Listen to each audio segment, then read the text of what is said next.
अस्सलाम वालेकुम स्टूडेंट्स, उम्मीद है कि आप खैरियत से होंगे। आज मैं सी लैंग्वेज की एक और क्लास लेकर आपके सामने हाजिर हुआ हूँ।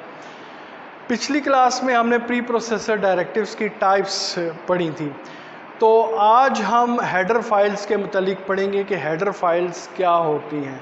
हमने प्री प्रोसेसर डायरेक्टिव्स में देखा था कि हैश के सिंबल से ये स्टार्ट होता है, फिर इंक्लूड का हम कीवर्ड लिखते हैं और फिर एंगल ब्रैकेट के अंदर हम हेडर फाइल्स लिखते हैं। तो ये हेडर फाइल्स क्या होती हैं, आज हमने इसके मुतालिक डिस्कस करना है। तो हेडर फाइल्स की डेफिनेशन क्या है? Header files are collection of standard library functions.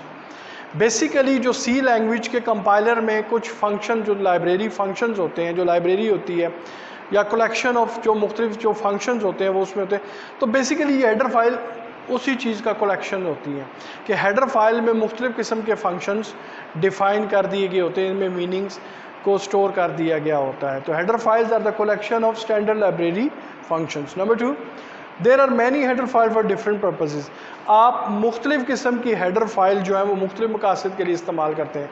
तो बहुत सारी हेडर फाइल्स हैं। मसलन अगर आपने स्टैंडर्ड इनपुट आउटपुट के लिए कोई फाइल इंक्लूड करी तो stdio.h है, इसी तरह मैथ के फंक्शन के लिए आप math.h, इसी तरह क्लियर स्क्रीन के फंक्शन के लिए आप conio.h, इसके अलावा बेशुमार फाइलें हैं जो आपने मुख्तलिफ पर्पसेस के लिए आप यूज़ करते हैं। Each header file contains different types of pre defined function. तो हर हेडर फाइल के अंदर मुख्तलिफ प्री डिफाइंड फंक्शंस जो है वो होते हैं, उसके अंदर मुख्तलिफ प्री डिफाइंड फंक्शन स्टोर किए हुए होते हैं। Many header files can be included in one program. और एक प्रोग्राम में आप बहुत सारी हेडर फाइल्स को इंक्लूड कर सकते हैं, यानी जितनी आपकी मर्ज़ी है, जो प्रोग्राम की रिक्वायरमेंट है उसके मुताबिक आप हेडर फाइल्स को इंक्लूड कर सकते हैं। The extension of header file is .h। याद रखें, जब भी आप हेडर फाइल को लिखेंगे उसकी एक्सटेंशन हमेशा h होगी। जैसे मैं कोई भी एक हेडर फाइल है stdio.h, तो ये इसकी जो है एक्सटेंशन होती है .h, ठीक है जी। उसके बाद include directive use to include header file in the program. अब इन हेडर फाइल्स को इंक्लूड करने के लिए हमें प्री प्रोसेसर कौन सा डायरेक्टिव यूज़ करना पड़ता है? इंक्लूड का प्री प्रोसेसर डायरेक्टिव यूज़ करना है। इंक्लूड का कीवर्ड हम यूज़ करते हैं। जैसे हम क्या लिखते थे कि सबसे पहले हम हैश का साइन, उसके बाद हम इंक्लूड लिखते थे और उसके बाद फिर हम कोई भी हेडर फाइल एंगल ब्रैकेट्स के अंदर लिखते थे।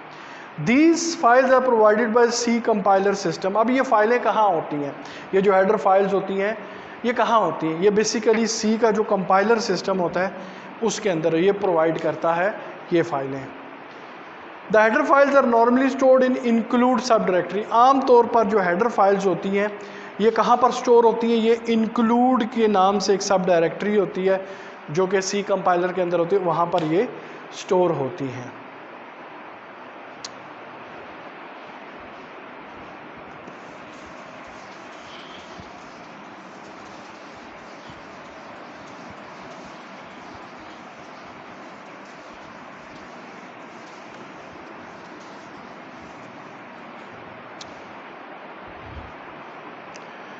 अब हम देखते हैं कि हेडर फाइल्स के लिखने का सिंटैक्स क्या है, हम इनके लिखने का तरीकाकार क्या है। देखिए इसका सिंटैक्स क्या है। सिंटैक्स क्या होता है? किसी भी लैंग्वेज के वो जो रूल्स होते हैं उनको फॉलो करके आप वो चीज़ें लिखते हैं। तो बेसिकली अब सी लैंग्वेज में जब आप इस प्री प्रोसेसर डायरेक्टिव यानी हेडर फाइल्स को हम प्री प्रोसेसर डायरेक्टिव के साथ लिखते हैं तो उसका सिंटैक्स क्या है? तो क्या होता है जी, सबसे पहले आप हैश का सिंबल यूज़ करते हैं, फिर इंक्लूड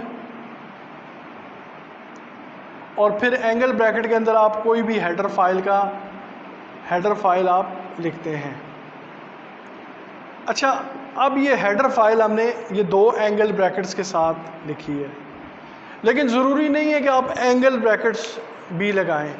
आप इसकी जगह डबल कोटेशन के साइन भी यूज़ कर सकते हैं। जैसे मैं इस तरह भी लिख सकता हूँ, नंबर साइन यानी या हैश का साइन, इंक्लूड और double quote header file and then double quote. इसकी एग्जांपल के तौर पे मैं लिखता हूँ। एग्जांपल इसकी क्या है? देखें, मैंने ये हैश का साइन लगाया, इंक्लूड का कीवर्ड यूज़ किया और उसके बाद फिर मैंने एक हेडर फाइल stdio.h को इंक्लूड कर लिया। इसको एंगल ब्रैकेट के अंदर भी मैं लिख सकता हूँ या मैं इसको इस तरह भी लिख सकता हूँ, hash include and double quote stdio.h। मैं इसको इस तरह भी लिख सकता हूँ। तो आप जितनी मर्ज़ी फाइलें इंक्लूड कर सकते हैं प्रोग्राम में, एज सच कोई पाबंदी नहीं है, लेकिन ज़रा जिस तरह की प्रोग्राम की रिक्वायरमेंट्स होंगी आप उसके मुताबिक हेडर फाइल्स इंक्लूड करते हैं। तो उम्मीद है स्टूडेंट आज का लेक्चर आपको समझ आया होगा। तो नेक्स्ट वीडियो के साथ दोबारा हाजिर होंगे, तब तक के लिए इजाज़त दीजिएगा जी। अल्लाह हाफ़िज़।